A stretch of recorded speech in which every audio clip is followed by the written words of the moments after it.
Salam, selamat pagi saudara-saudaraku sekalian. Teristimewa bagi Bapak Ibu jemaat Tuhan, jemaat Dirgantara. Bagaimana kabar kita sekalian pagi hari ini? Setelah sepanjang malam kita dilawat oleh Tuhan, kita boleh beristirahat, boleh tidur dengan baik, dengan nyenyak. Dan oleh anugerah Tuhan boleh bangun pagi hari ini. Saya berkeyakinan bahwa kita tetap dalam kondisi yang baik, sehat, dan penuh sukacita, menikmati anugerah dan kemurahan Tuhan dalam hidup kita. Bapak Ibu saudara-saudara yang dikasihi oleh Tuhan, kita berjumpa lagi dalam acara Renungan Pagi Jemaat Dirgantara pagi hari ini melalui Melona Channel, yang mana pada pagi hari ini kita akan ambil waktu sejenak untuk berteduh di hadapan Tuhan, merenungkan diri kita dan merenungkan firman Tuhan, mau mencari apa kehendak Tuhan bagi hidup kita, bagi aktivitas kita hari ini, dan juga mungkin bagi persekutuan kita di dalam keluarga, demikian pun di dalam jemaat Tuhan. Saudara-saudaraku yang dikasihi Tuhan, firman Tuhan saya akan bacakan untuk kali ini dari kitab Yesaya 49. Dari kitab Yesaya 49 ayat 15. Dengarkan firman Tuhan, saya bacakan firman Tuhan yang bunyinya sebagai berikut.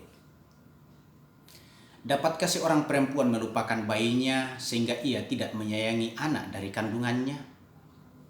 Sekalipun dia melupakannya, aku tidak akan melupakan engkau. Saudara-saudara yang dikasihi oleh Tuhan, akhir-akhir ini sering sekali kita mendengar tentang kisah anak yang disiksa, bahkan tidak sedikit yang meninggal di tangan orang tua kandungnya sendiri. Saudara-saudara yang dikasihi oleh Tuhan, dengan memperhatikan fakta dan kenyataan yang ada, dengan semakin meningkatnya jenis dan jumlah kejahatan seperti itu, maka sepertinya pepatah kuno yang mengatakan sebuas-buasnya harimau, ia tidak akan memangsa anaknya sendiri. Sepertinya berdasarkan fakta di seputaran kehidupan kita, di lingkungan kita, atau secara umum di dunia ini, sepertinya sudah tidak relevan dengan hal itu. Seperti yang saya katakan tadi, bahwa ada banyak kisah, ada banyak pemberitaan tentang nasib anak-anak yang tragis di bawah orang tuanya sendiri. Saudara-saudara yang dikasihi oleh Tuhan, mungkin pernah kita merasa bahwa dalam hidup kita pernah ditinggalkan oleh Tuhan. Tuhan sepertinya tidak pernah terasa dan tidak pernah kita mampu melihat kehadirannya dalam hidup kita, sehingga dalam anggapan kita, Tuhan sudah melupakan kita. Mungkin ketika kita mengalami pergumulan, ketika kita mengalami kesulitan, atau sedang membutuhkan sesuatu yang menurut kita sangat penting dalam hidup ini, tetapi tak kunjung kita mendapatkan jawaban atau kebutuhan, keinginan itu terpenuhi oleh Tuhan. Dalam kondisi-kondisi seperti itulah kadang-kadang kita susah melihat dan hampir tidak melihat. Bahkan banyak orang yang beranggapan bahwa Tuhan sudah melupakannya. Saudara-saudara yang dikasihi oleh Tuhan, hal ini pun pernah dirasakan dan dialami oleh pemazmur. Terlihat dalam Mazmur 42 pada ayat 10, di sana dikatakan, pemazmur mengatakan, "Mengapa engkau melupakan aku?" Ketika ia melihat bagaimana kehidupannya berada di bawah tekanan dan penguasaan bangsa-bangsa yang tidak mengenal Tuhan, orang-orang yang tidak takut akan Tuhan, atau orang-orang fasik. Ia menilai bahwa kehidupannya berada di bawah penindasan dan ketidakadilan oleh orang-orang fasik. Sehingga dalam kondisi seperti itu, Pemazmur mengungkapkan isi hatinya, perasaannya kepada Tuhan dengan mengatakan, Tuhan, mengapa engkau melupakan aku? Ketika ia secara manusia tidak melihat lagi keadilan dan kehadiran Tuhan dalam pergumulan hidupnya. Saudara-saudara yang dikasihi oleh Tuhan, firman Tuhan tertulis tadi, bahwa sekalipun ibunya atau seorang ibu bisa melupakan anaknya, yang seyogianya, yang idealnya seorang ibu tidak akan bisa dan tidak akan pernah melupakan anaknya sendiri. Tetapi kata firman Tuhan, kalau ibu bisa melupakan anaknya, Tuhan mengatakan, aku tidak akan pernah melupakanmu. Saudara-saudara yang dikasihi oleh Tuhan, firman Tuhan kalau kita perhatikan beberapa ayat sebelumnya, pada pasal ini khususnya pada ayat 8. Ayat 8 dikatakan begini, pada waktu aku berkenan, aku akan menjawab engkau, dan pada hari aku menyelamatkan, aku akan menolong engkau.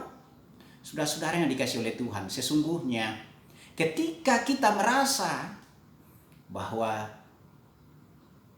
Tuhan tidak hadir dalam pergumulan kita, atau kita merasa ditinggalkan atau dilupakan oleh Tuhan, sesungguhnya tidaklah demikian, saudaraku. Tuhan itu tetap sayang, bahkan ia mengatakan, kalau seorang ibu melupakan anaknya, aku tidak akan melupakan engkau. Kita adalah anak-anak Tuhan. Kita adalah umat pilihan Tuhan.